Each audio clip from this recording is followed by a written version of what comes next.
Nous sommes dans l'année de la conquête, bien-aimés dans le Seigneur. Nous sommes dans l'année de la conquête, si établie pour bâtir. Le Père a mené son royaume par son Fils Jésus, notre Sauveur et Seigneur. Le Père a emmené son royaume. J'avais dit que la terre, le monde dans lequel nous sommes là, ne nous appartient pas, n'appartient même pas à Dieu. Le monde est sous la puissance du malin, parce que le malin avait volé l'autorité dans les mains de Adam. Donc, jusqu'à ce que la nouvelle Jérusalem, jusqu'à ce que Papa bon Dieu détruira cette terre-là, le monde entier est sous la puissance du malin. Donc nous avons, la Bible dit, nous avons un adversaire qui rôde, qui nous empêche de rentrer dans les bénédictions de Dieu. Nous sommes dans un territoire où nous sommes en guerre. La guerre, c'est que Satan veut de toi. Il veut que tu te soumettes à lui. Il veut que tu ailles avec lui en enfer. Voici le plan de Satan. Il veut que tu te soumettes à lui. Il veut que tu l'adores. Il a dit au Seigneur, après les 40 jours de jeûne et prière, il a dit, viens, prosterne-toi devant moi, je te donnerai tous ces royaumes. Ce que Satan veut, c'est que tu te prosternes devant lui, que tu ailles te mettre de son camp. Et le Père de Chroniques dit, l'Éternel étend ses regards sur toute la terre pour soutenir ceux dont le cœur est tout entier à lui. Dieu veut ton cœur tout entier. Satan veut aussi ton cœur. Il y a un combat auquel tu fais face tous les jours de ta vie. Tous les jours tu es dans un combat. Peut-être que tu ne le sais pas. Le combat, c'est que Satan veut de toi. Il veut t'avoir comme adepte, comme enfant du diable. Et toi, tu dis que tu deviens chrétien. Alors, il est écrit dans Apocalypse 12, et au verset 17. Dans ce que dit la parole de Dieu te concernant et me concernant. Et le dragon, appelé le diable, appelé le serpent ancien, appelé Satan. Le diable, le dragon, fut irrité contre la femme. Et il s'en alla faire la guerre au reste de sa postérité. À qui exactement? À ceux qui gardent les commandements de Dieu. Donc le diable fait la guerre à quiconque veut garder les commandements de Dieu. À qui d'autre? Et qui ont le témoignage de Jésus. Dès que tu confesses Jésus, il faut que tu saches que tu as livré la guerre à Satan. Jusqu'à la fin de ta vie, chaque jour tu es en guerre. Jusqu'à ce que le Seigneur vienne détruire la terre, récupérer son église, etc. Le dragon, le diable, le serpent, le rusé, le malin, le menteur, le manipulateur, il est là, il te fait la guerre. À qui? À ceux qui gardent les commandements de Dieu. Donc si tu es quelqu'un, je m'adresse à ton cœur. Si au-dedans de toi, tu sais que tu veux garder les commandements de Dieu, sache qu'il y a quelqu'un qui te fait la guerre. Si tu as le témoignage de Jésus-Christ, ton Sauveur et ton Seigneur, sache que tu as quelqu'un qui te fait la guerre. Il n'est pas visible. Il a des stratégies. Il n'est pas omniscient. Il n'est pas omniprésent. Mais il est là, il a mis un système pour te faire la guerre. Pour que tu renonces à Dieu. Pour que tu renonces à Jésus. Pour que tu tombes dans son monde. Voilà. Le monde est ténèbres. Il veut que tu dises, ah oui, l'église, Dieu, Jésus, non, depuis que je deviens chrétien, ça ne marche pas, ma vie est compliquée. Ouais, quand j'étais dans le monde, j'avais tout. Non, je ne veux pas dans le monde. C'est ce que Satan fait. Et là, tu as une guerre. Et derrière, Dieu le Père a quelque chose qu'il a prévu pour toi et il veut que tu accomplisses ces choses-là. Il faut bien comprendre l'évangile. Dieu le Père, Dieu notre Père a quelque chose qu'il a prévu d'avance pour que tu le pratiques, où il y a tes bénédictions, où il y a ta gloire, et tu dois conquérir ces choses. C'est déjà en toi, c'est en Christ. Mais il y a un adversaire qui s'appelle le diable, qui fait la guerre là. Il s'appelle celui qui s'oppose. Il empêche que ta bénédiction vienne. Il empêche que ta santé vienne. Il empêche que tu accomplisses le plan de Dieu. Ceci, tu peux le lire dans Ephésiens 2, verset 10. Ça, c'est pas encore le message, hein, c'est l'introduction. Pour que tu comprennes l'évangile, pour que tu comprennes la situation que tu vis. Tu es en train de vouloir faire quelque chose, tu sens une opposition. C'est pas simple, hein? C'est pas simple. Ne dis pas ce sont les humeurs de mon mari, ce sont les humeurs de ma femme, c'est les humeurs de... C'est pas les humeurs. Satan passe par ça, il n'est pas physique. Écoutons ce que la parole de Dieu nous dit, te concernant et me concernant. Car nous sommes l'ouvrage de Dieu, son ouvrage. Qui? Toi et moi, nous sommes l'ouvrage de Dieu. Nous avons été créés en Jésus-Christ. Dès lors que tu as donné ta vie à Jésus-Christ, tu es une nouvelle créature. Tu es créé en Jésus-Christ. Et donc tu es l'ouvrage de Dieu. Pour faire quoi? nous avons été créés en Jésus-Christ pour de bonnes œuvres. Donc, Papa bon Dieu t'a créé en Jésus-Christ pour que tu aies des bonnes œuvres que tu dois pratiquer. Pour de bonnes œuvres que Dieu a préparées d'avance afin que nous les pratiquions. Il y a des œuvres préparées d'avance, préparées pour toi et pour moi. Nous n'avons pas les mêmes choses à faire. Mais tu as ta chose à faire, j'ai la mienne à faire. C'est déjà préparé comme un paquet. C'est emballé quelque part. Et Dieu veut que tu viennes les découvrir et les pratiquer. Et c'est là où il y a tout le combat. Satan ne veut pas que, un, tu découvres la chose. Deux, il ne veut pas que tu pratiques. Et c'est là où il y a toute ta vie spirituelle. La vie chrétienne, même quand tu vas prier, bien aimé dans le Seigneur, n'oublie jamais ça. Ne veux pas dire, bon Dieu, bon, voici ma liste. Voilà la liste des choses que je veux. Ça ne marchera pas. Va dans la prière, Seigneur, avant le passage là, il paraît que Père, ta parole déclare que tu as préparé des bonnes choses pour moi. Il dit bien que ces bénédictions ne se font suivre d'aucun chagrin. Ça veut dire, il dit, méchant que vous êtes, si vous savez donner des bonnes choses à vos enfants, méchant que vous êtes, avec les cœurs durs, vous savez donner des bonnes choses à vos enfants, à combien plus forte raison le Père ne vous donnera-t-il pas des bonnes choses? Donc ça veut dire quand tu vas prier, c'est pour dire, qu'est-ce que tu as préparé pour moi? Et là, c'est une bonne prière. La Bible dit que lorsque nous prions selon sa volonté, nous savons qu'il nous écoute. Et si nous savons qu'il nous écoute, alors il nous a déjà exaucés. Parce qu'on prie selon sa volonté. Si tu vas prier et que ta prière n'est pas dans la volonté de Dieu, Dieu ne t'écoute pas. Voilà. Si tu vas prier quelque chose qui n'est pas dans la volonté de Dieu, Dieu ne t'écoute même pas. Et par conséquent, tu ne seras pas exaucé. L'exaucement commence lorsque ta prière s'aligne avec le plan de Dieu. Voici, nous avons été créés en Jésus-Christ pour de bonnes œuvres, pas de mauvaises, hein, que Dieu a préparées d'avance afin que nous les pratiquions. Donc c'est à toi et à moi de rentrer dans sa présence, les jeûnes, les prières, pour aller découvrir, Papa bon Dieu, moi, Jean-Kendrick, qu'est-ce que tu as prévu pour moi? Il dit, ah, formidable mon fils. Viens, je vais te montrer ce que j'ai prévu pour toi. Il va te montrer ce qu'il a prévu pour toi. Dans le mariage, dans le travail, dans le ministère, les dons. Il va te révéler ce qu'il a mis en toi comme don spirituel. Il va tout te révéler. Il dit, bon, maintenant, voilà ça. Voilà comment tu vas activer ça. Voilà comment tu vas mettre en marche pour que tout le monde entier soit béni. Et si tu fais, tu seras une personne exceptionnelle. Parce que tout le monde, comme les saints de la main, chacun a son rôle. Chacun a son nom et chacun a son rôle. On l'appelle l'index, le majeur, le pouce, le majeur, l'index, le majeur, l'annulaire, l'auriculaire. C'est ça, non? Tu as aussi des choses que tu dois faire et chacun a son rôle. Donc c'est ça la vie chrétienne. C'est là que la vie chrétienne devient victorieuse. Donc le thème de l'année qui s'appelle la conquête, conquérir quoi? Conquérir les bonnes œuvres que Dieu a préparées. Et la conquête commence par la révélation. Tu dois avoir la révélation. La Bible dit que le bon peuple est sans fin parce qu'il lui manque la révélation. Si toi tu vas demander à Papa, bon Dieu, je veux ça. Et quand il regarde dans sa liste qu'il a prévu pour toi, il dit, ah, c'est que tu me demandes à ma fille, mon fils, je n'ai pas ça pour toi. Toi, tu demandes ça parce que tu veux assouvir tes passions humaines, parce que tu veux qu'on te regarde, parce que tu veux qu'on te considère. Dieu dit, non, ça ne peut pas marcher, mon fils. Demande-moi ce que j'ai prévu pour toi et je te réponds. Or, toi, tu demandes parce que tu veux influencer ta famille, tu veux influencer tes copines, tes voisins, tu veux qu'on voit que c'est toi, tu veux qu'on voit que c'est toi. Donc, quand tu demandes à Dieu là, c'est pour ton orgueil, hein. Il faut qu'on voit que moi, je me suis marié, hein. Tu vois là, tu affiches les réseaux sociaux. En fait, ce n'est pas pour la gloire de Dieu. Le mariage que tu demandes là, est-ce que c'est pour glorifier Dieu? Le travail que tu demandes là, est-ce que c'est pour glorifier Dieu? La voiture que tu veux là, est-ce que c'est pour faire le tour des villes tous les samedis? Et ça, donc, Dieu qui sonde les cœurs et les rêves, sait connaître les intentions de ton cœur. L'onction que tu demandes, je fais le ministère, c'est pour qu'on entende parler de toi, ou bien c'est vraiment pour avoir un cœur humble. On peut te mettre l'huile sur la tête, mais derrière l'huile là, il y a l'onction. L'huile tombe sur la tête, l'onction tombe dans le cœur.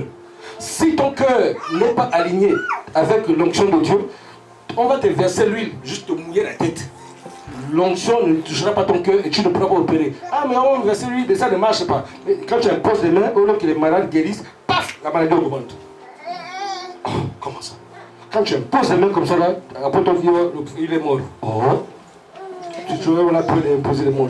Parce que tu as reçu l'huile, comme l'huile qu'on peut préparer, ou reçu la tête, mais tu n'as pas reçu l'onction qui est derrière cette huile-là. Parce que l'onction localise le cœur. Donc ça, tu dois comprendre ces choses-là. Tout ce que tu demandes à Dieu, là, en vérité, c'est pourquoi? Est-ce que c'est pour montrer que toi aussi tu es quelqu'un? Est-ce que c'est pour montrer que toi aussi tu peux avoir ta place sur le soleil? Ou bien c'est vraiment pour dire Seigneur, je vais découvrir les bonnes œuvres que tu as préparées pour moi. Et c'est là où on te dit que les bénédictions de l'Éternel ne se font sur aucun chagrin. Pourquoi toi tu as le chagrin dans ce que tu fais là? Parce qu'en vérité, tu as forcé les choses et ça, c'est ça, Satan t'a donné. C'est comme on dit aujourd'hui. Tu donnes l'enfant le sucre, le chocolat, sucre. Quand l'enfant a grandi, les dents, caries, diabète. C'est la conséquence du sucre. Au début, c'est bon. Le sucre. Plus tard, là, il regarde les dents. Plus de caca. Bien quand tu dis, c'est comme ça. Toi qui viens avant là, oui, c'est là parce que le sucre t'a fait ça mauvais. Le sucre, c'est pas bien. Il faut avoir le piment. Le piment sur le champ, ça chauffe, mais ça te fait du bien. Alors, tu choisis. Veux-tu être un chrétien sucre ou un chrétien piment? C'est bien d'être chrétien piment. Au début, ça chauffe les lèvres. Mais après, tu transpires, ça te fait du bien. Ça tue les maladies. Le piment. Donc, il faut choisir. Es-tu chrétien sucre ou chrétien piment? Tu peux faire chrétien piment. On pleure au début, après on rit. Le sucre, tu ris au début et tu pleures à la fin. Tu choisis, hein. Le piment, tu pleures au début et tu ris à la fin. Le sucre, tu ris au début et tu pleures à la fin. À toi de choisir. Et c'est ça la vie chrétienne. Les gens vont chez Satan. Satan, il te donne le sourire au début. Il te donne ce que tu veux. Là. Parce qu'il sait qu'à la fin, tu vas pleurer. Quand Satan te donne une paire de chaussures, lorsqu'il va réclamer ses intérêts, c'est la chaussure plus le pied.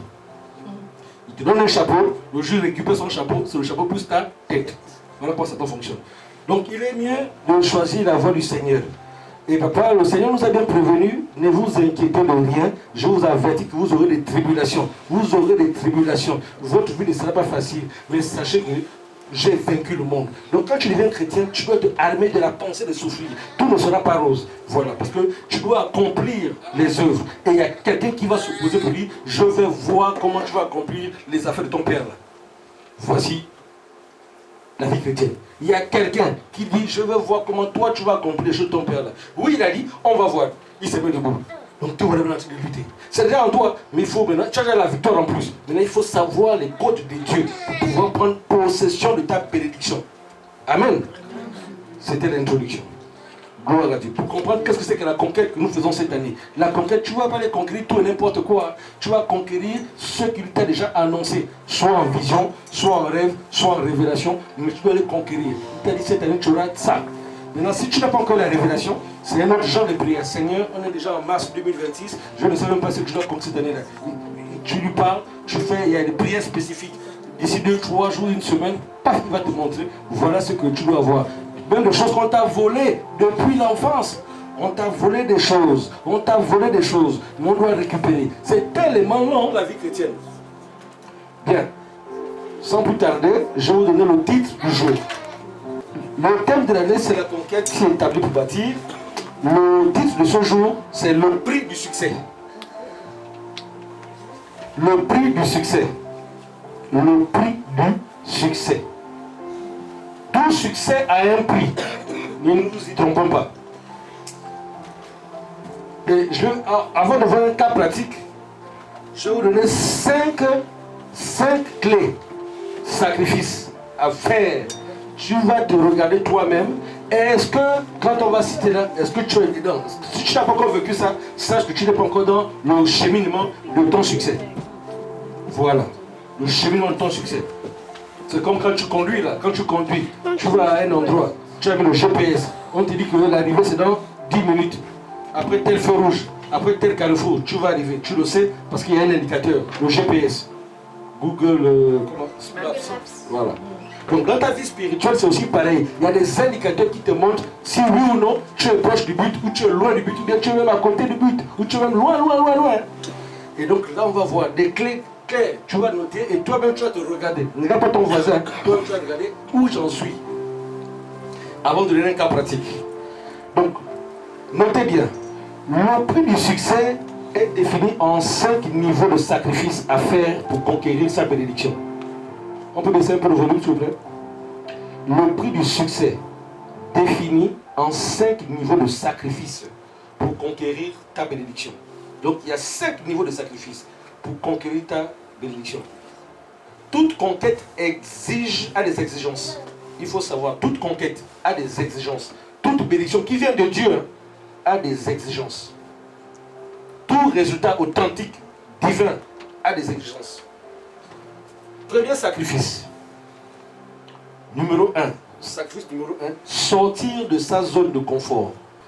La réussite commence exactement là où ton confort s'arrête. Tant que tu es à l'aise dans ta situation là, tu n'avances pas encore. Si tu te sens à l'aise là où tu es assis là, à l'aise dans tout ce que tu fais là, sache que tu n'as pas encore commencé la conquête. Pour cela, on va te donner Matthieu 19 à partir du verset 16. Sacrifice numéro 1. Sortir de sa zone de confort. La réussite commence exactement là où ton confort s'arrête. Tant que tu es à l'aise, tu n'avances pas. Matthieu 19 à partir du verset 16. Voici un homme s'approcha et dit à Jésus, Maître, que dois-je faire de bon pour avoir la vie éternelle? Il lui répondit, pourquoi m'interroges-tu sur ce qui est bon? Un seul est bon. Si tu veux entrer dans la vie, observe les commandements. Lesquels lui dit-il? Aujourd'hui, c'était le cas du jeune homme riche. Dieu s'est dit à toi. Tu dis, Seigneur, je veux rentrer dans une bénédiction éternelle qui ne se fait sur aucun chagrin, qui vient de toi. Écoutons ce que le Seigneur dit. Oui. Jésus répondit, tu ne tueras point, tu ne commettras point d'adultère, etc. Tu ne diras point, tu diras point de faux témoignages. Donc il donne les consignes. Honore ton père et ta mère et tu aimeras ton prochain comme toi-même. Le jeune homme lui dit, j'ai observé toutes ces choses que tu me parles là. Que me manque-t-il encore? Écoutons la suite. Jésus dit, si tu veux être parfait, va, vends ce que tu possèdes, donne-le aux pauvres et tu auras un trésor dans le ciel. Puis viens et suis-moi. Jésus lui dit, quitte ton confort là. Laisse ce confort là. Sors ta zone de confort. Viens et suis-moi. Moi je suis dans le désert. Après avoir entendu ces paroles, le jeune homme s'en alla tout triste, car il avait de grands biens. Il n'a pas voulu sortir du confort de ses grands biens. Il n'a pas pu hériter du salut, de la vie éternelle. Tu es là, toi tu veux aller à une autre dimension qui a des exigences, mais tu ne veux pas te séparer des anciens modes, des anciennes habitudes, des anciennes richesses. Ça ne marche pas. Aujourd'hui, les vêtements que nous portons aujourd'hui, ce n'est pas les vêtements qu'on avait quand on avait 17 ans, 20 ans, 15 ans. Pourquoi? Parce qu'on a grandi. Donc si tu veux aller à des niveaux excellents, tu dois être prêt à quitter la zone de confort dans laquelle tu te trouves là. Tu ne peux pas vouloir quelque chose de meilleur et garder ce qui est ancien. Ce n'est pas possible. Deuxième verset. Genèse 12, verset 1 à 4. Genèse 12, verset 1 à 4. L'Éternel dit à Abraham, va-t'en de ton pays, de ta patrie et de la maison de ton père dans le pays que je te montrerai. Quitte ta zone de confort, quitte ta famille de confort, quitte ton pays confortable, quitte ta famille confortable, quitte tout tes terres là où il y a tes richesses, quitte ça. Je te montrerai quelque chose. La suite. Je ferai de toi une grande nation et je te bénirai. Je rendrai ton nom grand et tu seras une source de bénédiction. Abraham, tu seras béni. Tu seras une source de bénédiction. Tu auras un grand nom. Tu seras prophète.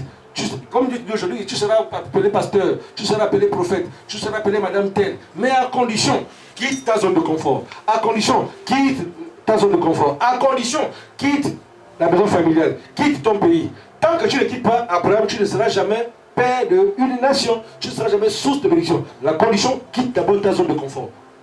Comme dit aujourd'hui, je ne sais pas quelle est la bénédiction que tu cherches, mais tu dois laisser quelque chose. Tu dois quitter une zone de confort. Tu dois quitter. Si tu ne quittes pas, tu vas tourner en rond. On va avoir proclamé. C'est là, c'est suspendu. Il faut que tu fasses un pas. Il dit à Abraham, à la suite, je bénirai ceux qui te béniront, et je maudirai ceux qui te maudiront, et toutes les familles de la terre seront bénies en toi. Ouais, c'est-à-dire qu'il y a tellement de bénédictions voilà, tu seras béni. Quiconque te parle mal de toi, lui-même il est maudit. Quiconque te bénit est béni. Dès que tu passes quelque part, les gens sont bénis. À condition, quitte ta zone de confort. Quitte ton pays, quitte ta patrie, quitte ta famille qui a les belles maisons, la luxe, là, quitte là. Mais je suis déjà habitué. Je quitte là, et mes cousins, je fais comment? Et mes frères. J'ai déjà construit, j'ai déjà des terres, j'ai déjà des animaux. Quitte tout ça, quitte ta zone de confort. Ah! C'est un choix. Abraham, où est laissé Abraham, verset 4, je dis quoi? Abraham partit comme l'Éternel le lui avait dit. Et l'autre partit avec lui. Abraham était âgé de 75 ans lorsqu'il sortit de Charan. Abraham est parti lorsque Dieu a parlé. Est-ce que quand Dieu va te parler, tu vas partir? Ou depuis que Dieu te parle, est-ce que tu obéis? Qu'est-ce que tu attends de partir de ta zone de confort? Ta zone de confort. Il peut te dire, quitte ce travail-là. Maintenant que tu es devenu chrétien, ça c'est un travail que tu as mis dans les magouilles. C'est un travail dans les magouilles. Quitte là, je te donnerai un vrai travail. Tu as dit à Dieu, donne-moi, j'ai entendu certains dire ça, donne-moi d'abord le travail et puis je démissionne. Dites-moi, reste là. On ne marche pas avec Dieu. Dieu te dit fais, tu fais sans comprendre. Abraham partit comme l'Éternel le lui avait dit. Dieu va te dire des choses. Ou il t'a déjà donné certaines choses en révélation. Tu refuses d'obéir. Tu refuses d'obéir. Il t'a dit fais telle chose. Tu dis ah mais c'est trop compliqué, mais c'est compliqué, je ne serai plus confortable. Ah je ne serai plus confortable. Moi j'ai l'assurance dans mon compte bancaire. Au moins si le pilote c'est pas cela. Non, Dieu te dit prends cela. Je veux qu'on marche à vide. Ah non, là c'est pas confortable. Bon, et ça je tout. Donc, premier sacrifice. Chacun doit réfléchir en lui-même. Est-ce que tu as déjà fait le pas de sortir de ta zone de confort? Parce que la bénédiction c'est devant, c'est pas maintenant. Deuxième niveau de sacrifice, c'est la séparation avec certaines amitiés. Séparation avec certaines amitiés, certaines parentés, certains lieux, certaines choses. Voilà. La notion de séparation avec certaines amitiés, certaines parentés, certains lieux, certaines choses. Pourquoi? Parce que tout le monde ne peut pas aller où tu vas. Tout le monde ne peut pas aller là où tu vas. Certaines personnes t'aiment tel que tu es là. Mais la nouvelle version que Dieu ne prépare pour toi, il y en a qui ne pourront pas supporter cette version. Et Dieu ne voudra pas, ne permettra pas que les personnes, parce qu'après ça va créer de la jalousie au haut niveau. Les gens te préfèrent, vous savez les situations, vous avez déjà vécu ça. Où quand vous êtes tous célibataires là, vous êtes des complices, des amis. Oh ma sister, vous êtes tous célibataires. Dès que tu te maries, paf, les paroles commencent. Elle veut montrer quoi? Mais toi aussi viens, l'autre ne peut plus venir dans vos balades. Elle est maintenant mariée. Elle a des responsabilités. Ah, tu veux maintenant montrer quoi? Mais elle est mariée. Ah, elle a changé. C'est normal qu'elle change. Elle a maintenant un foyer, elle a maintenant un mari, elle a maintenant une maison. Avant vous étiez debout, vous étiez tous célibataires. Elle est maintenant mariée. Donc comprends ça. Ah non, elle a changé. Non, mais elle a changé. Elle fait dans les malins. Voilà, comme ça critiquer. Il n'est même pas beau l'homme là. Voilà. C'est ça commence comme ça. Voilà. Et tiens. Oh, vous étiez tous au chômage. Donc quand vous êtes au chômage là, vous baladez dans les rues, vous marchez partout, vous savez bien où partez, vous me faites marcher. C'est que le chômage fait marcher. Tu marches là, mais dès que tu trouves le travail, tu es occupé, tu as le boulot, tu es fatigué. Oh, viens, on va se voir. Je suis un peu fatigué là. Ah, toi aussi maintenant, tu veux maintenant montrer quoi? Mais je suis fatigué, je sors du travail. Avant, on se voyait matin, midi et soir parce qu'on était tous devenus les chômeurs. Maintenant, moi je travaille, maintenant mon type. Je dois me lever à 5 heures. Et puis le boulot me presse. Donc il y a certaines dimensions là où tu ne peux plus amener les autres. Sinon, c'est la jalousie, les empoisonnements qui vont arriver. Et Dieu sait, donc, tu dois te séparer. Tu dois te séparer. Amen. Tu dois te séparer. C'est pas moi qui le dis, c'est la parole. Genèse, Apocalypse, c'est une affaire de séparation. Si tu veux avoir les choses de Dieu, tu as vu Abraham, on va te donner un cas pratique. C'est-à-dire, il faut faire des mises à jour. On a tous les ordinateurs. On fait les mises à jour de nos ordinateurs. Parce que toi, dans ta vie, c'est quand la dernière fois que tu as fait ta mise à jour? La mise à jour de tes relations. Il y en a qui ne sont plus à jour. Hein. Tu as grandi. Où sont tes amis de 6e? Ils sont. Ou bien de CM2? Ils sont plus là. Il y a des mises à jour automatiques. Et tant que tu refuses de faire la mise à jour, ça ne marche pas. Tu vas te heurter à quelque chose. Tu dois faire des mises à jour. Comme tu fais les mises de ton téléphone, de ton internet. Tu dois faire des mises à jour. Tu es marié. Ton mari n'a que des amis célibataires, des buveurs, des mauvais conseillers. Ah, toi aussi. Depuis que tu es marié, là, toi aussi. Ah, de temps en temps, ça fait quoi? Tu es un homme. Ah non, non, non, moi je suis un homme, c'est fidèle. Toi aussi, arrête ça. Ils ne connaissent pas la responsabilité d'être marié. Donc il te conseille, hein, c'est-à-dire que toi si tu ne comprends pas que là, tu dois faire la mise à jour. Quelle est la dernière fois que tu as fait ta mise à jour? Et c'est pourquoi les choses ne marchent pas. Genèse 13, verset 7. Ah, une querelle, écoutons l'affaire, une querelle entre les bergers des troupeaux d'Abraham et les bergers des troupeaux de Lot, son neveu. Les Cananéens et les Phérésiens habitaient alors dans le pays. Abraham dit à Lot, qu'il n'y ait point, je te prie, des disputes entre moi et toi, ni entre mes bergers et tes bergers, car nous sommes frères. La concurrence commence à venir. La concurrence. Concurrence. C'est dans le sang. C'est le neveu là, il dispute. Le neveu, Lot est devenu riche à cause de son oncle Abraham. Mais comme ils avaient dans le même niveau de richesse, la concurrence. C'est là que tu vois maintenant, parfois c'est les enfants qui veulent rivaliser les parents, ou bien la cousine, concurrence, l'enfant du frère ou l'enfant de la soeur. Pourquoi ces enfants, les tels qui réussissent, les enfants tels qui réussissent, concurrence. Il faut aussi que l'enfant réussisse. Concurrence. C'est pas de nouveau, hein. C'est depuis. La suite. Tout le pays n'est-il pas devant toi? Sépare-toi donc de moi. Si tu vas à gauche, j'irai à droite. Si tu vas à droite, j'irai à gauche. La suite. L'autre leva les yeux et vit toute la plaine du Jourdain qui était entièrement arrosée. Avant que l'Éternel eût détruit Sodome et Gomorrhe, c'était jusqu'à Tsoar, comme un jardin de l'Éternel, comme le pays d'Égypte. L'autre choisit pour lui toute la plaine du Jourdain et il s'avança vers l'Orient. C'est ainsi qu'ils se séparèrent l'un de l'autre. Écoutons la suite. Qu'est-ce qui vient après une séparation? Qu'est-ce qui vient lorsque tu fais une mise à jour? C'est pas fini. Hein? Quand tu fais une mise à jour véritable, regarde la conséquence. Abraham habita dans le pays de Canaan et Lot habita dans les villes de la plaine et dressa ses tentes jusqu'à Sodome.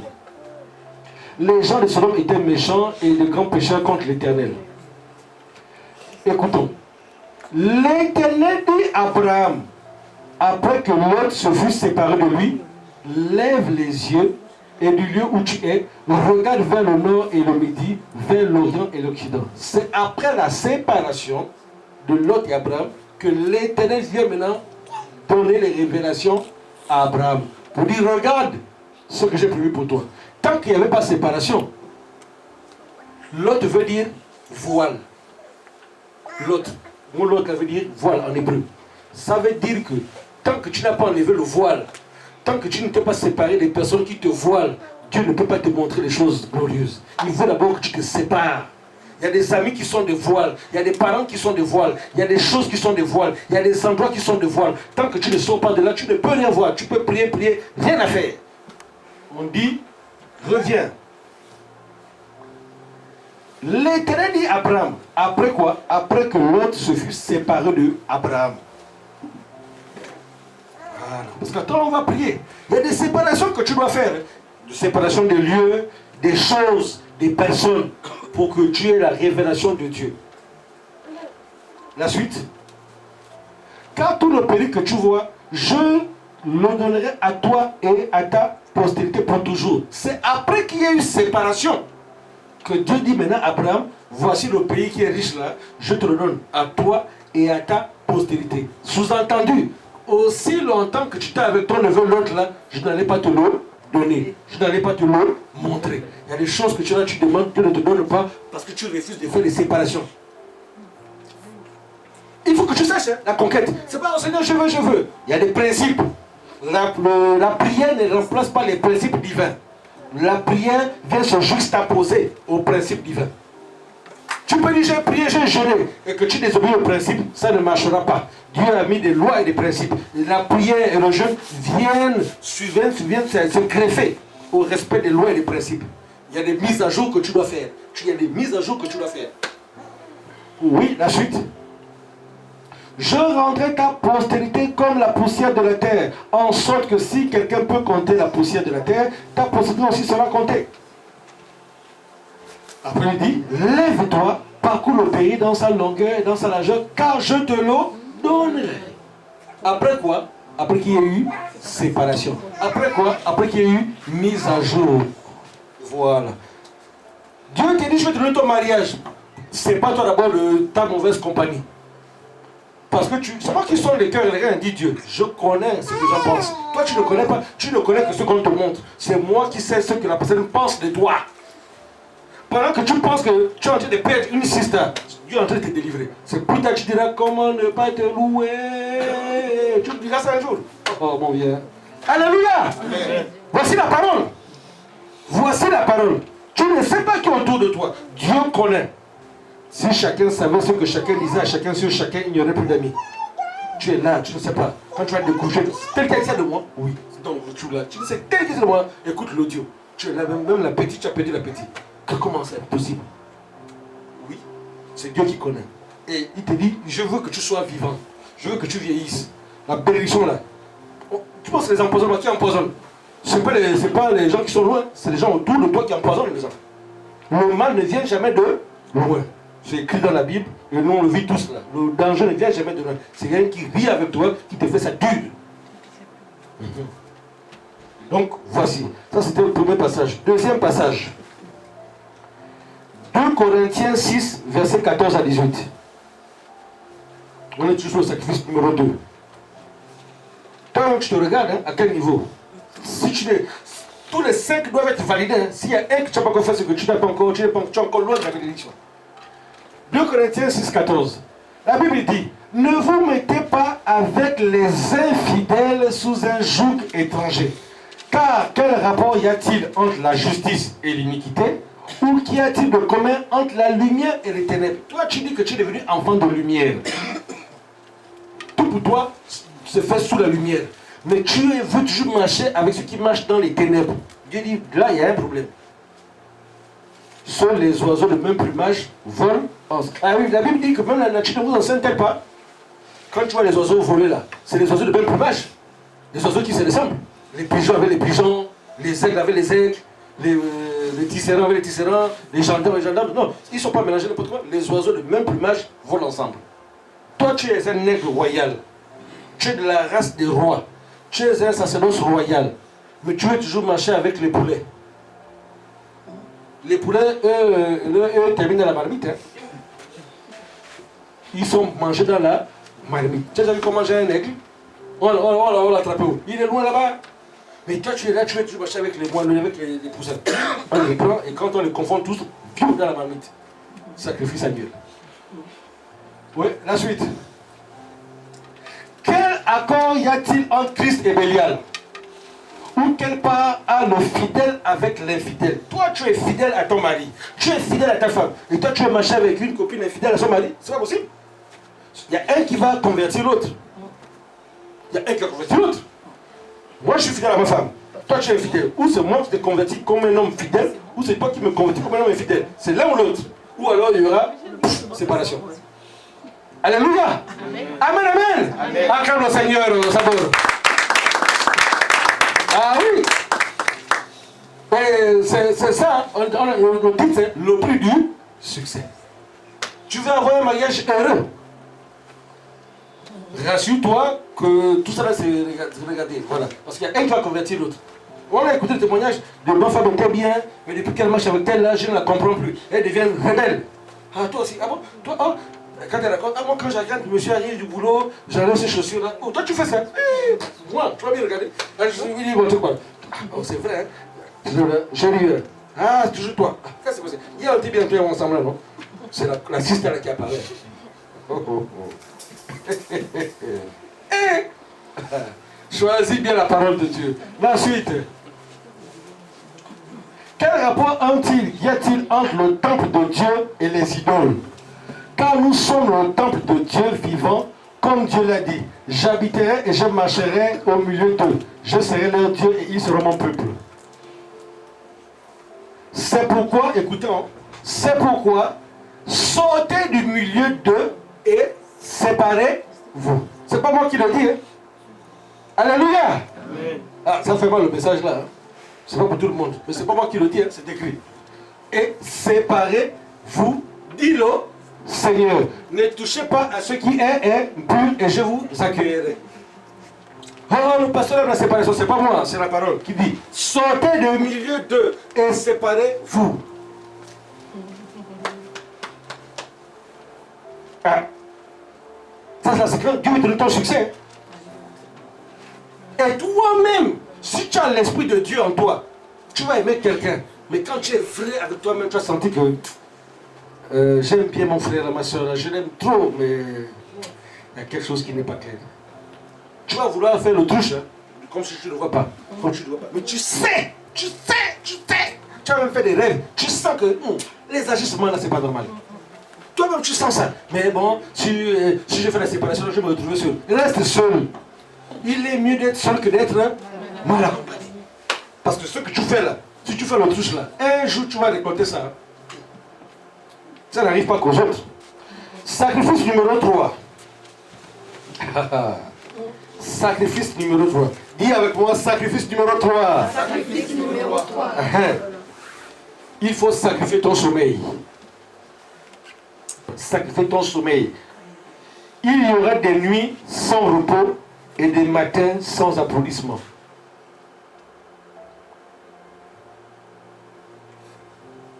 Le succès de Dieu va t'obliger à faire certaines nuits, tu ne dors pas.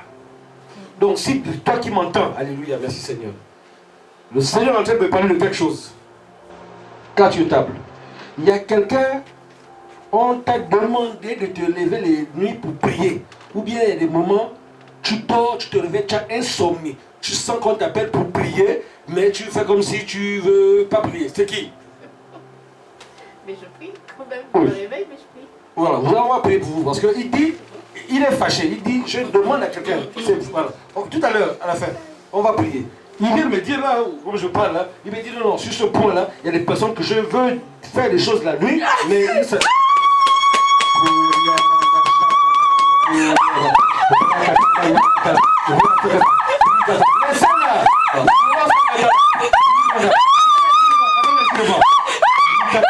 En ce temps-là, Jésus se rendit sur la montagne pour prier.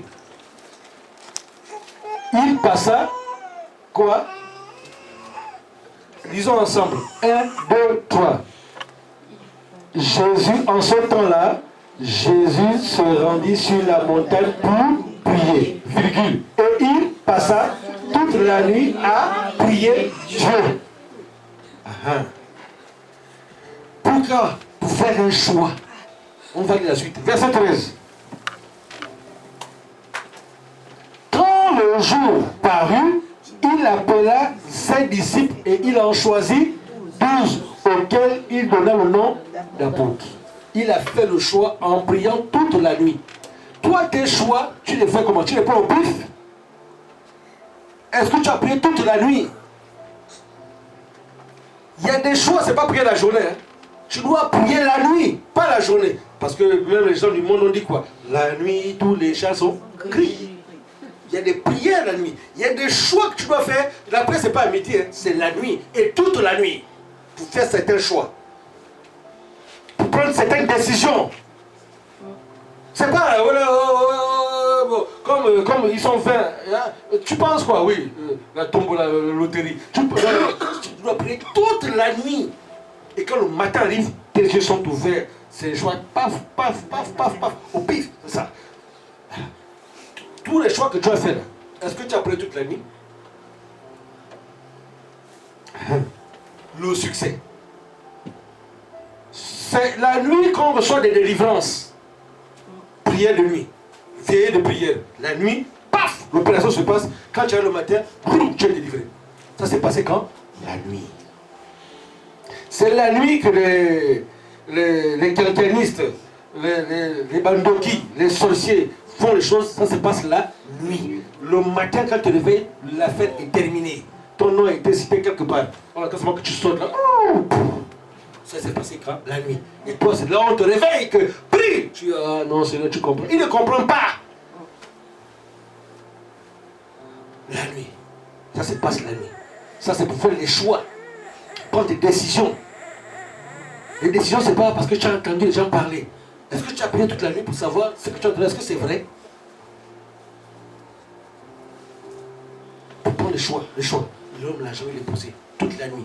Rekatamaya, Kokokokoko, Mandé, Brou, Kariana, Manda, toute la nuit. Pam, pam, pam, pam, pam, pam, pam, pam. si toi tu es dans un sommeil du 1er janvier au 31 décembre, tu ne fais que dormir toutes les nuits, tu es encore loin de ta conquête. À partir d'aujourd'hui, tu dois prendre la décision de te réveiller la nuit pour avoir des réponses à tes questions. C'est ça le prix du succès.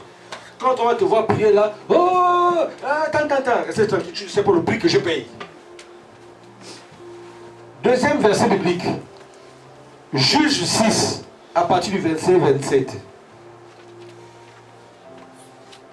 Gédéon prit 10 hommes parmi ses serviteurs et fit ce que l'Éternel avait dit. Mais comme il craignait la maison de son père et les gens de la ville, il exécuta de nuit et non de jour. Il y a des opérations qui se font la nuit et pas le jour. Donc si je te répète aujourd'hui, si depuis le 1er janvier 2026, nous sommes au 3e mois ou au 1er mois de l'année, mais si décembre arrive, que tu n'as pas encore fait des veillées de prière, tu n'es pas encore resté toute une nuit pour renverser, pour exécuter un plan divin, le succès n'est pas encore à ta porte. Tu auras beau prier, jeûner, voici des clés. Voici, voilà, on dit que la vie chrétienne c'est un mélange.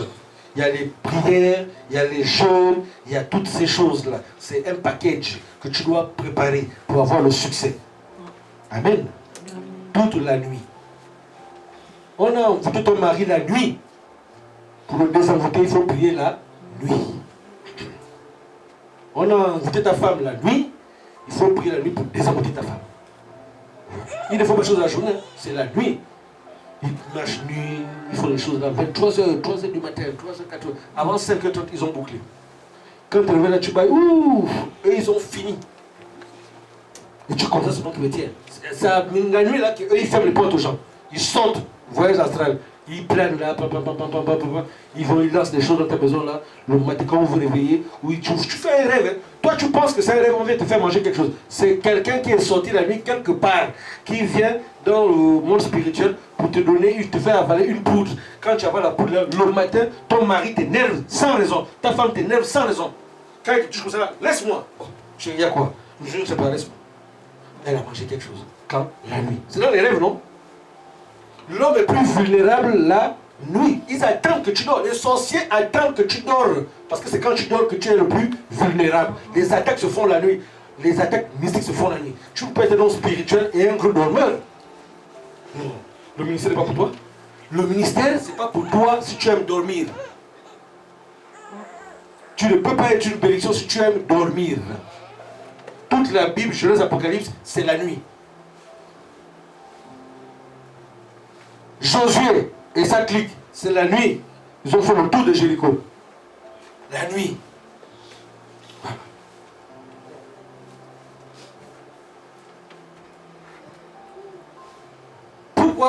Pourquoi les maris de nuit ne viennent pas la journée? Demandez à ceux qui vivent ça. C'est pas la journée, c'est la nuit. Ils attendent que tu dormes. Ils sont là. Ah, va-je dormir. Va-je dormir. Parce qu'ils veulent venir. Pour faire la Dieu te réveille. Prie. Parle la langue pour quelqu'un. Parle la langue. Tu sais pas pour qui. Parle la langue. Tu sais là, tu es là. Parle la langue. C'est toi là. Tu es la sentinelle. Ça, c'était le 3e sacrifice. On va faire des proclamations tout à l'heure. Mais si tu n'appliques pas ces choses-là. 4e sacrifice. Ah. Les regards des autres. Tu as peur des regards des autres. Si je fais ceci, qu'en dira-t-on? Qu'est-ce que mon beau-frère va dire? Qu'est-ce que ma belle-soeur va dire? Qu'est-ce que mon voisin va dire? On n'a jamais fait ça dans ma famille.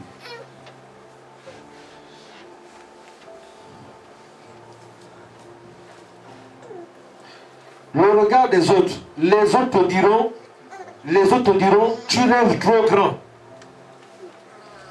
Tu rêves trop grand. Dans notre famille, personne n'a pu faire ça. Toi, tu rêves, hein? Ah bon? Tout le monde, et nous, on est tous ici limités. Nous, on est là, les bouts, on est là, la vie misérable. Toi, c'est quel genre de rêve tu veux dire, là? On regarde des autres.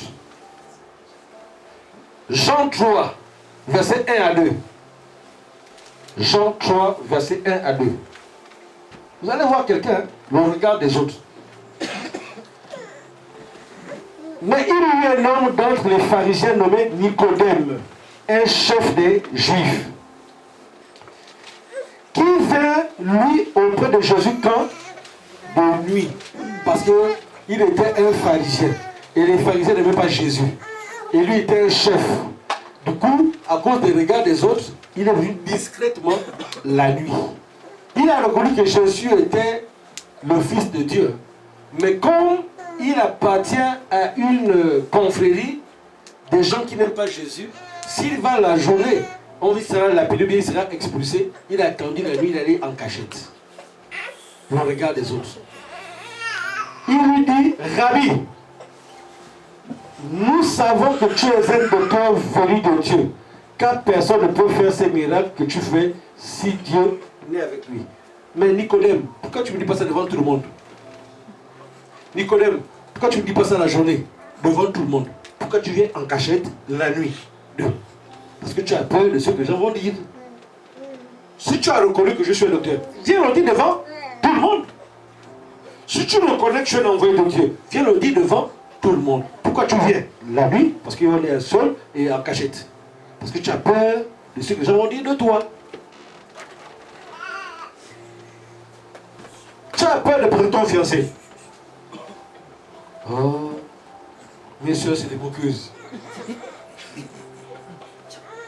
Si je présente comme ça là, toi aussi. Bon, on a connu ça, les tantes moqueuses là. Il ne faut pas t'amener n'importe qui ici, hein. Les pieds parallépipèdes. Et puis là, selon que tu t'es posé là, tu te dis, ah, si je présente là, qu'est-ce que mes soeurs vont dire? Tu zappes l'homme de ta vie, hein. À cause de ce que les parents vont dire, à cause de ce que les cousines vont dire. Tu zappes l'homme de ta vie. Parce que les parents t'ont dit, ah non, toi tu es une belle femme, hein. Il ne faut pas t'amener les Binakoro ici. Tu vois là, le gars arrive là, tu dis, ah, il est bien, mais. Là, mes soeurs, là, tu dis, bon, on peut faire, tu le prends en photo, paf.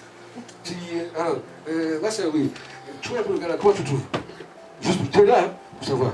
Si elle dit, ah, c'est bon, tu es là, ok, d'accord. Ce qui lui, ah, lui, il ne te vaut même pas. Ah, d'accord. Et puis toi, ton cœur est là-bas, mais à cause de ce que les gens vont dire, tu es maintenant hésitante. Le regard des autres fait rater des bénédictions. Tous mes beaux-frères ils sont en grand détail. Ils courent comme ça. Ah.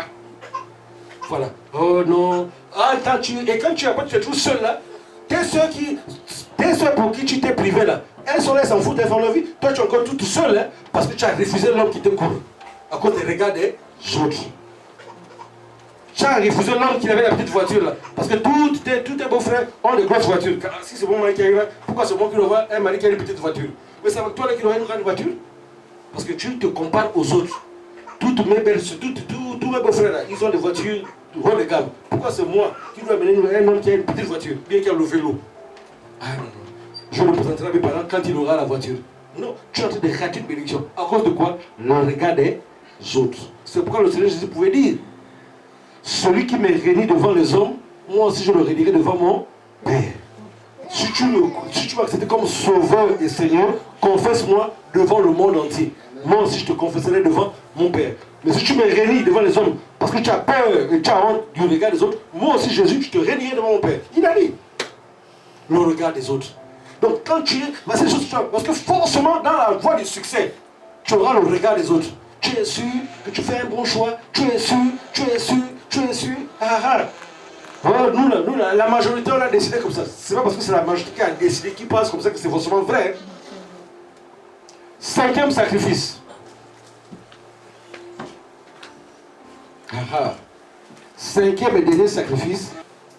Il faut mourir un peu pour renaître de nouveau. Ce que tu es aujourd'hui, la version que tu es aujourd'hui, n'a pas la capacité de supporter la gloire de demain. Alors si tu veux supporter la gloire de demain, tu dois d'abord mourir un tout petit peu et renaître. On ne met pas du vin nouveau dans des vieilles outres. On ne peut pas te coller un nouveau manteau si tu ne t'es pas débarrassé du vieux manteau. Et on ne peut mettre les deux manteaux en même temps. Il faut, qui a déjà fait, tu vas là. Tu ne peux pas, sur les habits là, mettre la robe de nuit ou le pyjama. Tu dois d'abord enlever la tenue du matin pour mettre la tenue du soir. Ou bien tu as la tenue avec laquelle tu as dormi ton pyjama pour mettre la tenue du matin. Tu ne peux pas mettre les deux en même temps. Donc il faut d'abord que tu te déshabilles pour te rhabiller. Voilà. Jusqu'à quand vas-tu vouloir attendre? Pour cela, on va prendre Ephésiens 4, verset 17. Voici donc ce que je dis et ce que je déclare dans le Seigneur. C'est que vous ne devez plus marcher comme les païens qui marchent selon la vanité de leurs pensées. Ils ont l'intelligence obscurcie. Ils sont étrangers à la vie de Dieu à cause de l'ignorance qui est en eux, à cause de l'endurcissement de leur cœur. Ayant perdu tout sentiment, ils se sont livrés à la dissolution pour commettre toute espèce d'impureté jointe à la cupidité. Mais vous, ce n'est pas ainsi que vous avez appris Christ. Si du moins vous l'avez entendu, et si conformément à la vérité qui est en Jésus, c'est en lui que vous avez été instruits à faire quoi? À vous dépouiller. Avant le revêtement, il y a d'abord ce qu'on appelle le dépouillement. Oui. Si tu n'es pas passé par une phase de dépouillement, sache que tu es loin du succès. Dieu ne veut pas mettre son onction sur une personne qui n'a pas été dépouillée. Impossible. La suite. Eu égard à votre vie passée, du vieil homme qui se corrompt par les convoitises trompeuses. Donc tu as le vieil homme qui doit mourir pour laisser passer, pour venir passer l'homme nouveau. C'est l'homme nouveau qui amène la gloire, qui amène le succès. Oui. À être quoi? Renouvelé dans l'esprit de votre intelligence. Tu dois être renouvelé. Si tu n'es pas renouvelé, Dieu ne peut te faire basculer à un autre niveau. Et à faire quoi? Et à revêtir l'homme nouveau, créé selon Dieu dans une justice et une sainteté que produit quoi? La vérité. Tu dois mourir dans ton ancienne version pour recevoir la bénédiction future. Revêtir l'homme nouveau, la femme nouvelle, dans ta façon de penser, ta façon de parler, ta façon de te tenir. Tu veux le mariage. Tu veux qu'on t'appelle madame telle. Mais tu dois te préparer à cette dimension. Si tu avais l'habitude d'aller de gauche à droite, quel est cet homme-là qui sera fier d'épouser une femme? Tout le quartier est passé. Je te pose la question. Donc, si tu aspires au mariage, tu dois comprendre que c'est maintenant que tu dois revêtir la femme nouvelle pour faire la gloire, la couronne de ton mari. Quand ton mari passe comme ça, il est fier. C'est pas il passe comme ça, oh, elle a une tache ici, oh, elle a une tache là-bas. Parce que je me reconnais. Donc c'est toi-même, tu dois revêtir l'homme nouveau. Voici la parole. Sinon Dieu ne te donnera jamais le mariage. C'est Satan qui va te donner le mariage pour aller détruire l'enfant d'autrui, ou détruire la fille d'autrui. La fille d'autrui ne peut plus marcher avec élégance. Parce que toi le gars, tu es passé partout. Oh Dieu, laisse là, on est passé par le gars là. Elle marche là, elle baisse même les yeux. Donc tu te préserves que quand je vais épouser ma femme, personne peut dire, oh, c'est ça là, l'homme nouveau. C'est toi-même, hein? Parce que Dieu te regarde. C'est toi-même. Ah oui, hein? On dit quoi? Les bénédictions de l'Éternel ne se font sur aucun chagrin. Donc il faut que tu dises que moi je dois être une bénédiction pour ma femme. Moi femme, je dois être une bénédiction pour mon futur mari. Je dois être une bénédiction. Donc tu te prépares. Tu te prépares. C'est ça la parole. Amen, amen. Amen. Voilà. Elle est dure, peut-être, mais c'est la parole. On est ici pour être transformé. On n'est pas ici parce que c'est un club de rassemblement. C'est la parole de Dieu. On est là, c'est pour le royaume. C'est pour le royaume. Et donc voici les 5 niveaux de sacrifice pour avoir le succès, pour avoir une autre dimension, pour conquérir. Donc je vais récapituler. Premier point, sacrifice, sortir de sa zone de confort. Deuxième, séparation avec certaines amitiés, certaines parentés, certains lieux, certaines choses. Troisième, ton sommeil, veille de prière, pour faire des choix, pour renverser. Quatrième, la crainte des regards des autres. Cinquième, changer ta version actuelle pour accueillir la nouvelle version. Ça, c'est les 5 points. Maintenant, nous allons aller dans un cas pratique. Merci. 1 Samuel 15. 1 Samuel 15 à partir du verset 10. Je vais lire quelques versets, mais je vous donne l'histoire. C'est un homme que Dieu avait béni. C'est un homme que Dieu a choisi pour être roi. Dieu a dit tu es roi. Dieu a déjà commencé. Mais Dieu avait mis un test. Parce que n'oubliez pas, il y a toujours un test de finalité. Dis avec moi, un test de finalité. Tu es soumis toujours à un test de fidélité. C'est pourquoi tu peux entendre, on t'a prophétisé des bonnes choses. Si tu vois que la chose n'est pas venue, sache que tu as échoué au test de fidélité.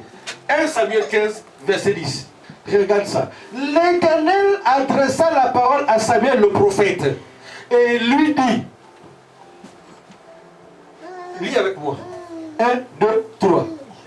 Je me repens d'avoir établi Saül pour roi, car il se détourne de moi et il n'observe point mes paroles. Hey. Oh, Dieu ne se répand pas, tu es sûr? Il n'y a rien de nouveau sous le soleil. Dieu est le même hier, aujourd'hui, éternellement. En lui, il n'y a aucune onde de variation. Il ne change pas. Ce qu'il a fait à Saül, il peut te le faire à toi, il peut le faire à moi. Ah oui? Il peut te le faire à toi. Ne dis pas que j'ai un appel à jouer ici. Qui t'a dit ça? J'ai vu, depuis que je pense au ministère, j'ai vu des personnes à qui Dieu a enlevé le ministère. Il l'a enlevé. La personne a fait un rêve, elle ne sait pas combien il a enlevé. J'ai eu plein, peut-être plus de 5 personnes. Il t'a promis le mariage. Ah, depuis là, bon, là, paf, il t'enlève ça. C'est pas Satan. Si là, à l'époque, on a dit quoi? C'est les sorciers qui ont empêché Saül de devenir roi. Ce sont les sorciers du village. Non. Dieu dit, je me répands d'avoir établi Saül pour roi. Dieu se répand. Car pourquoi? Il se détourne de moi. Il n'observe plus mes paroles.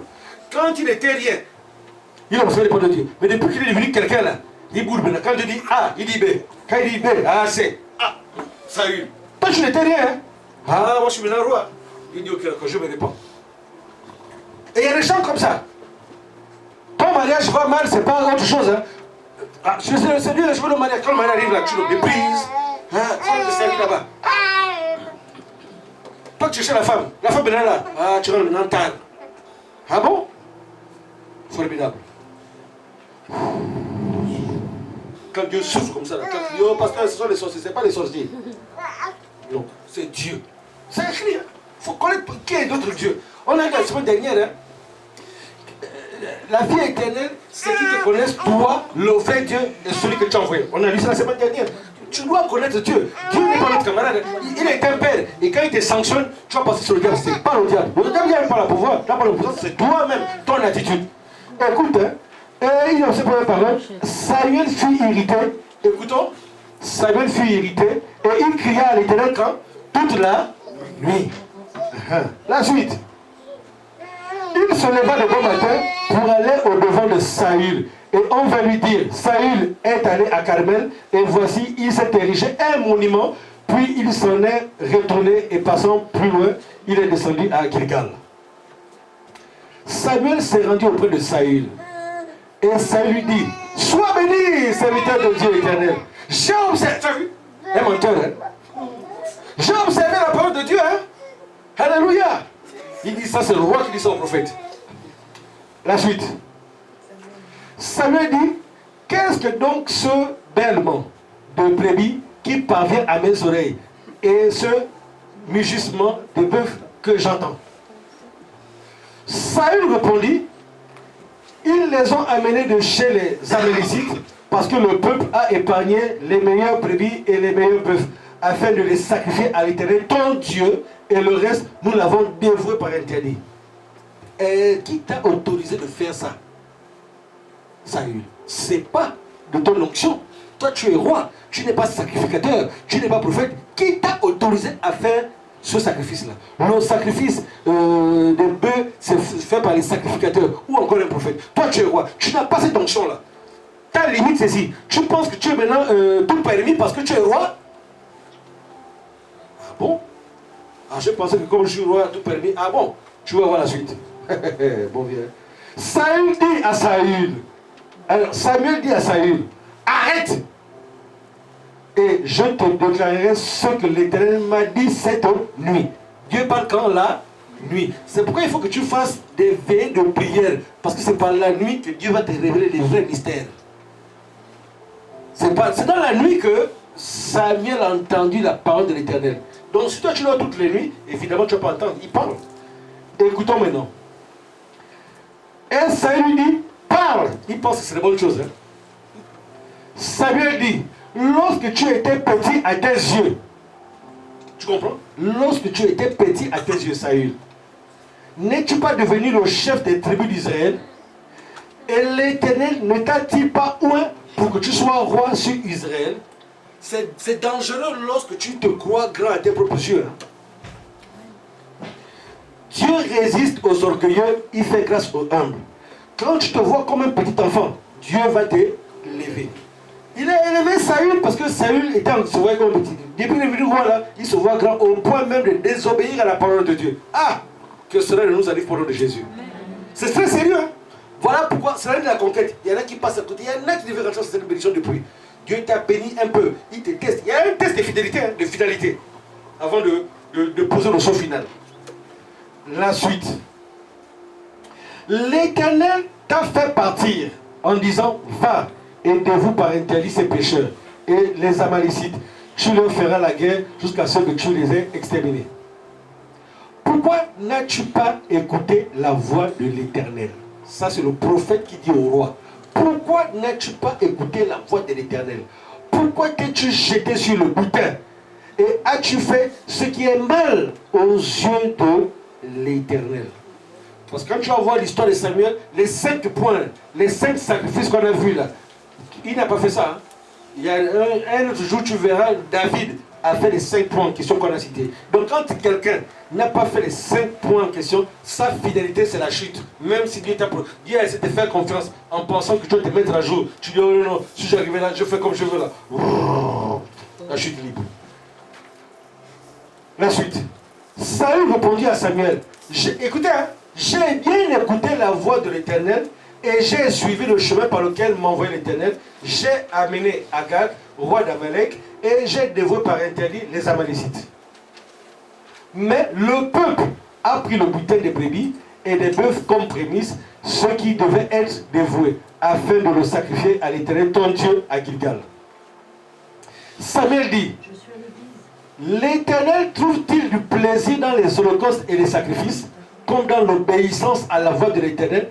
Voici, l'obéissance vaut mieux que les sacrifices, et l'observation de sa parole vaut mieux que la graisse des béliers. Car la désobéissance est aussi coupable que la sorcellerie. Divination, c'est la sorcellerie. Hein? La désobéissance est aussi coupable que la sorcellerie.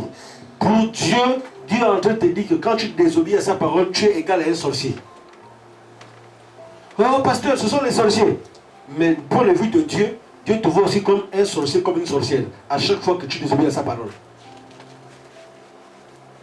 Et la résistance ne l'est pas moins que l'idolâtrie et les téraphimes. Écoutons maintenant la suite. Point. On peut lire ensemble. 1, 2, 3. Puisque tu as rejeté la parole de l'Éternel, il te rejette aussi comme roi. Ah! Voilà, la fin de Saül. Et quand tu as la suite après, il a déchiré le trône, il a déchiré le trône, il a déchiré le trône, il a déchiré, et puis il a fini dans la sorcellerie. Il allait voir les musulmans, il allait voir une femme qui fait la sorcellerie. Saül. Il a fini en enfer. Parce que, enfin, il a fini, et il est allé voir une sorcière qui consultait les morts. Et il a mal fini. C'est le seul cas pratique que nous allons voir. Si tu peux me mettre, c'était pas prévu. On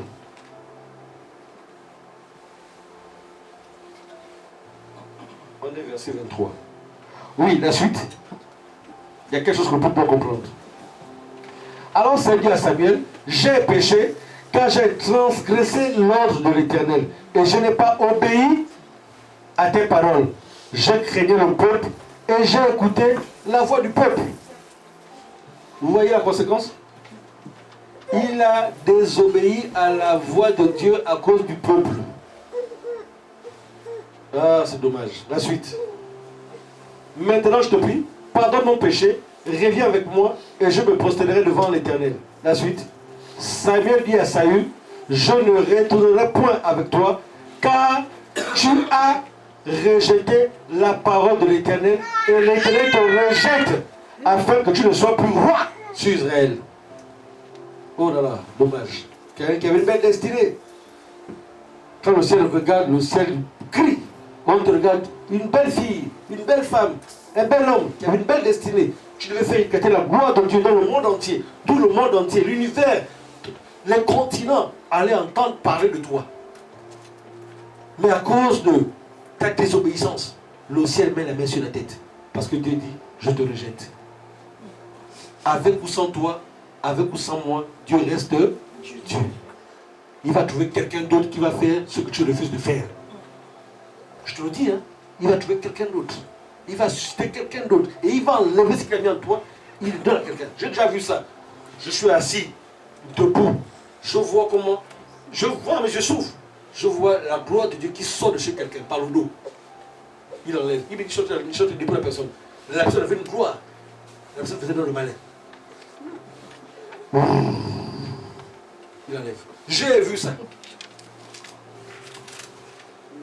Et après que tu as suis, la personne ne sait pas que Dieu a enlevé la gloire. Il n'a pas changé. Hein? Il peut te dire voici le mari, ou voici l'attitude, voici les dons.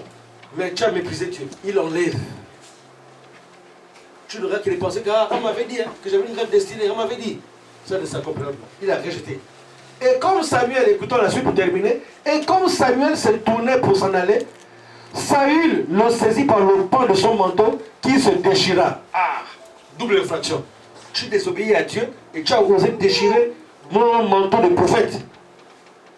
Samuel lui dit, l'Éternel déchire aujourd'hui même du dessus de toi la royauté d'Israël. Et il la donne à qui? À un autre qui est meilleur que toi. Ah ah, qui est meilleur que toi.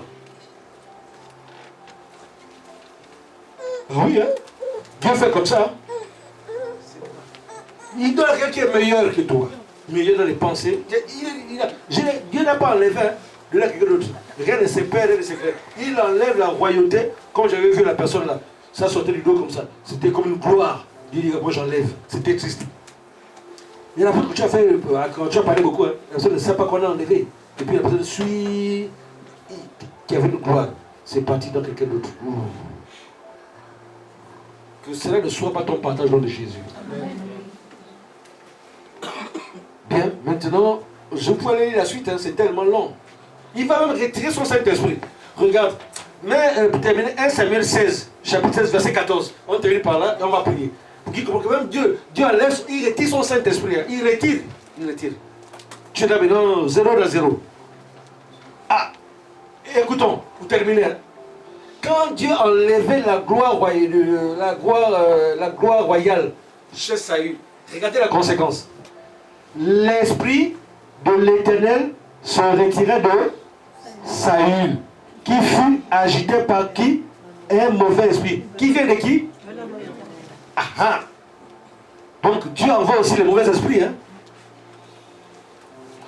C'est Dieu là qui envoie le mauvais esprit. Il a retiré, quand la nature a du vide, il a retiré son bon esprit. Comme tu as voulu me montrer, il faut savoir comment Dieu fonctionne. Hein. Dieu, il a tout créé. Si tu choisis, il t'a dit, j'ai mis devant toi le mal et le bien. Je te conseille mon fils, je te conseille ma fille. Dieu nous parle. Il te dit, choisis le bien. Si toi tu décides de choisir le mal, Dieu va te montrer que celui qui a créé le mal, il a laissé son esprit, il a envoyé par un esprit mauvais. C'est clair. Envoyé de qui? De l'Éternel. Et la chose que Dieu t'a donnée, et tu as méprisé les bénédictions de Dieu. Tu as méprisé les bénédictions de Dieu. Tu n'avais pas les papiers. Tu tournais. Dieu a restauré. C'est fini. C'est maintenant. Pardon. Vous savez, gloire à Dieu. Ne fais jamais ça. Ne fais jamais ça. Hein? Ah! Je vous dis, en tant que serviteur de Dieu, Dieu est notre Père. Il est bon. C'est nous les hommes qui sommes mauvais. Dieu Dieu est amour, il est juste. C'est nous les hommes qui sommes mauvais. Quand tu vois quelqu'un souffrir, ils sont là ceux qui me connaissent, j'ai toujours dit, je défie quiconque.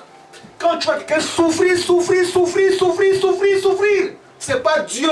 C'est la personne qui est une fausse personne. Un mauvais cœur, c'est pas Dieu. Dieu est bon. S'il t'épouse pour te faire grandir, c'est les hommes qui sont déloyaux, ingrats, infidèles, désobéissants, rebelles. Oui, je te parle de Dieu vivant. Il vit en moi, je suis dans sa présence.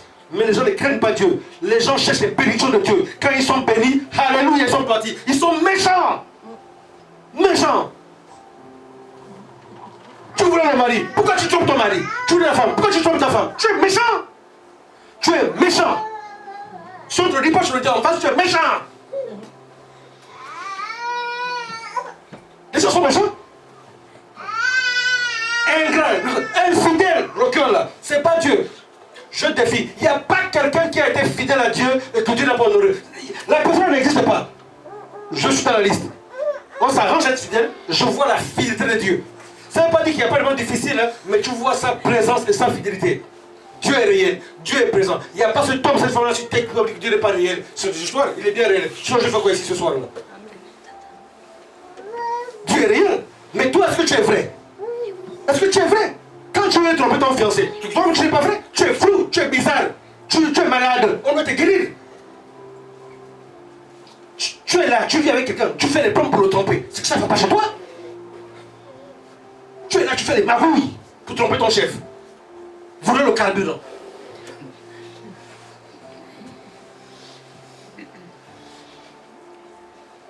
Tu regardes Saül.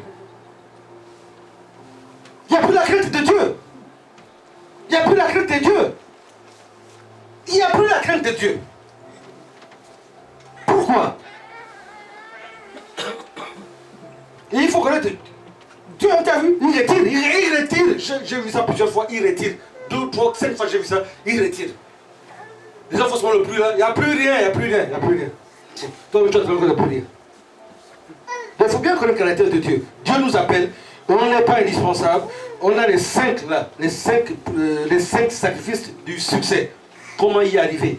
Dieu est réel. Mais la question, quand il va te bénir, est-ce qu'il va encore te trouver fidèle? Est-ce qu'il va encore te trouver fidèle? Est-ce qu'il va encore te trouver fidèle? Est-ce qu'il va encore te trouver fidèle?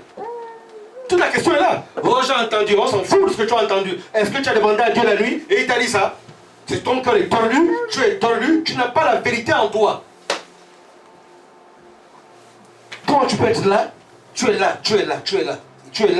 Comment c'est possible? Aïe, astaghfirullah. Il faut dire, comme disent les Arabes, que non, mais il t'a dit que tu as dit, mon Dieu, miséricorde, c'est pas possible. Comment c'est possible? Seigneur, délivre-moi. Je sens qu'il y a quelque chose qui ne va pas, là. Je suis là, j'ai envie de tromper ma femme, mais délivre-moi, je ne comprends pas. Est-ce que c'est un esprit?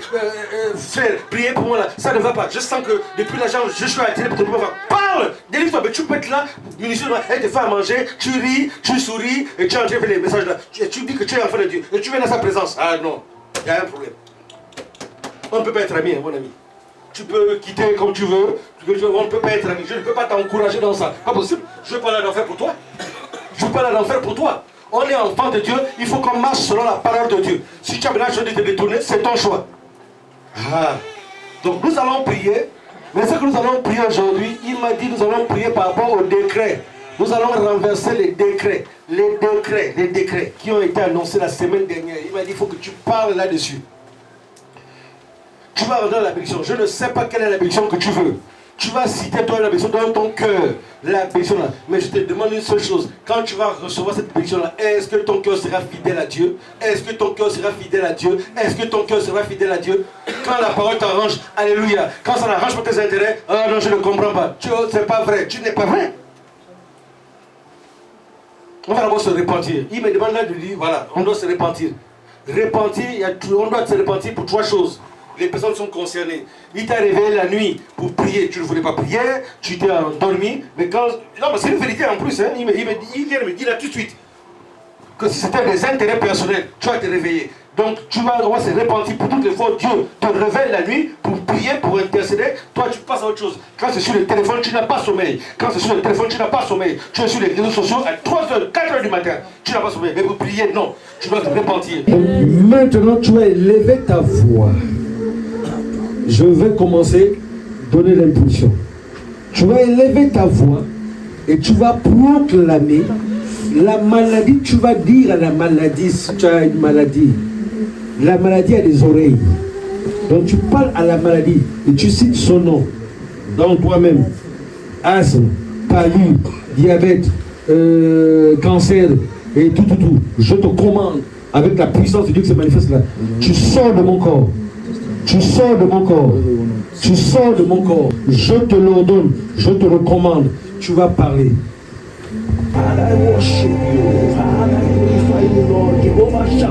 Tu pries pour toi. Tu ne regardes pas à gauche, à droite. Laisse chacun pour soi, Dieu pour tout le monde. Élève ta voix et parle à Dieu. Proclame.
Vous êtes envoyé de Dieu pour une mission.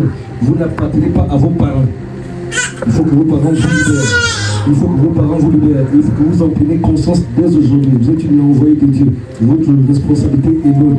Ne vous abusez plus parce que vous êtes en train de rentrer dans une dimension. Il y a la vie, il y a la mort en face de vous. Terminé. Voici le message. Écrivez la date, l'heure et le jour.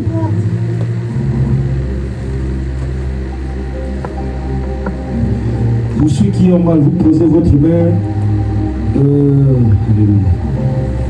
main droite.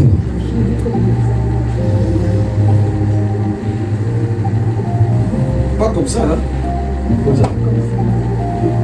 Oui, moi c'est une maladie inopérable. Ça c'est selon les hommes. C'est Dieu. Faut croire. C'est pas il a fait des hommes. Les hommes ont dit, ils ont dit. Est-ce qu'il y a une maladie inopérable qui dépasse la mort? La plus grande des maladies, c'est la mort. Mais Jésus était mort. C'est le Saint-Esprit qui l'a ressuscité dans les morts, il est vivant. Donc, si Dieu ramène les gens à la vie, ce n'est pas une maladie dite incurable par les hommes, mais vous ayez la foi. Tout se joue à ce niveau. Ce n'est pas un test, vous croyez, vous appliquez, vous allez voir ce qu'on appelle le miracle. L'homme qui vous parle là avait 9 coups de couteau au ventre, les intestins dehors, le cou tranché. Pour tout le monde, c'est pas possible qu'il soit vivant. Moi qui vous parle, 9 coups de couteau. 9. Bien sûr. Le cou tranché, la moitié comme ça ouvert, les veines coupées, l'homme est debout. Parce que Dieu n'avait pas dit sur le niveau. Donc si vous croyez à ça, ça c'est bien. Mais croyez à vous. Ne mettez pas le raisonnement, croyez et recevez la grâce. Et les autres, pareil, vous posez votre main droite comme ça, et vous levez votre main gauche. Excellent Père de grâce, dans le nom de Jésus, je me tiens sous l'autorité de la parole annoncée. En tant qu'envoyé prophète, je déclare que maintenant, quelle que soit l'origine de ces douleurs, au dos, au rein, de ces femmes, de ces hommes, je déclare, merci Seigneur, je déclare maintenant que ces maladies, ces douleurs s'en aillent instantanément au nom de Jésus. Je déclare que vos dos, vos reins sont guéris et restaurés maintenant au nom de Jésus. Vous êtes rentré avec une douleur, quelle que soit l'origine, douleur, tu m'entends, je te redonne maintenant, par le sang de Jésus, par la parole prophétique, tu libères ce corps maintenant. Je t'ordonne, à la croix de Calvaire, Jésus a porté leur maladie par ses meurtrissures, par les meurtrissures de Jésus, ces femmes que ces hommes reçoivent leur guérison maintenant, au nom de Jésus. Que l'Esprit de vie vous remplisse et vous guérisse.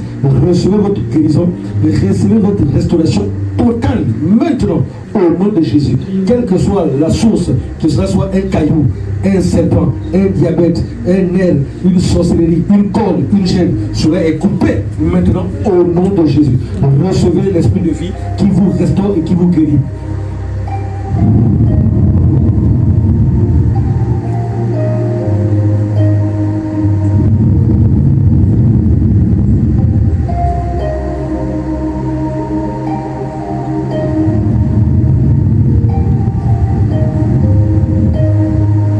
La guérison au nom de Jésus-Christ par la puissance du Saint-Esprit. Amen, amen, amen. Acclamons Seigneur. Bon, asseyons-nous. Le culte tire à sa fin. Est-ce qu'il y a quelqu'un qui veut bien nous partager un témoignage avant de clôturer le culte? Est-ce qu'il y a quelqu'un qui veut nous partager un témoignage? Oui, vous voulez partager un témoignage? Vous aussi. Venez devant, poussez un peu le volume et donnez le micro.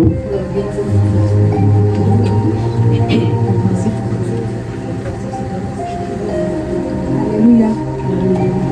J'ai béni le nom du Seigneur. Poussez un peu. J'ai béni le nom du Seigneur ce matin.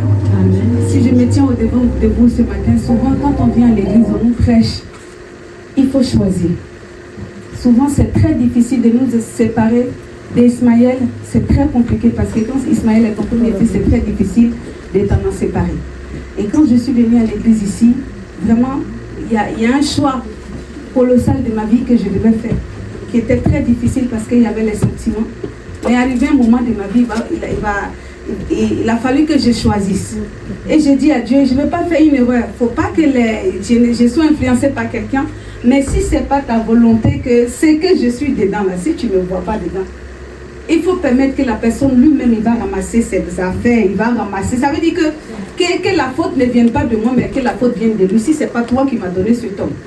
Parce que ce n'est pas évident de vivre avec un homme qui n'a pas... Vous n'avez pas les mêmes visions, ça n'a rien à voir. Tu dois obéir à tout. Et la semaine dernière, quand je suis venue, on a parlé de ça, on a prié. Je suis rentrée à la maison. C'était quand? Le mercredi. J'ai fini de faire la prière, j'ai dit Dieu, je te mets à l'épreuve. Si cet homme n'est pas mon mari, avant que cette semaine, avant que je vais retourner à l'église dimanche là, il faut trouver une solution à la gagnante. C'est comme cela. J'ai prié le vendredi soir, j'étais tellement fatiguée.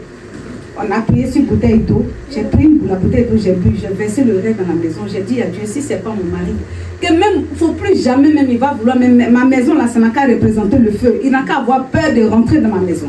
Quand je dis Amen, le lendemain, ça veut dire le samedi, quand j'ai fait la prière la nuit, à 18h, le samedi matin, la personne m'appelle à partir d'aujourd'hui là. Moi, je ne mets plus mes pieds dans ta maison. Que tout ce que je t'ai acheté qui est à moi, je vais venir ramasser. À partir d'aujourd'hui, l'enfant seulement n'a qu'à nous lier. Tu restes dans ton coin, nos relations là, ça fait partie du passé. Parce que pour me débarrasser de cet homme, si ce n'était pas aide de Dieu, vraiment, j'allais m'entêter. Mais on dit forcer, quand tu aimes, tu t'en fous, tu ne demandes pas la volonté de Dieu. Mais quand tu te remets en cause et tu dis à Dieu, aide-moi à faire ta volonté, même si elle est difficile, accorde-moi la force. Non pas à mon nom, parce que l'homme de Dieu a prêché une parole, il a dit, quand Jésus était à la croix, il a dit, il était dans le jardin de Gethsémane, il a dit, Seigneur, non pas à mon nom, mais glorifie ton nom. La parole m'a tellement travaillé, j'ai dit à Dieu, si cet homme n'est pas de moi, que je dois pleurer en le laissant, permets qu'il va partir. Même si j'ai des sentiments, détache-moi de cet amour ténébreux qui m'empêche de te servir. Et j'ai fait la prière vendredi, samedi, le monsieur est parti. Aujourd'hui, c'est l'enfant seulement qui nous lit. J'ai béni le nom du Seigneur, j'ai perdu 4 ans à ne pas servir le Seigneur. Je reviens à la maison, j'ai béni le nom du Seigneur. Acclamons le Seigneur.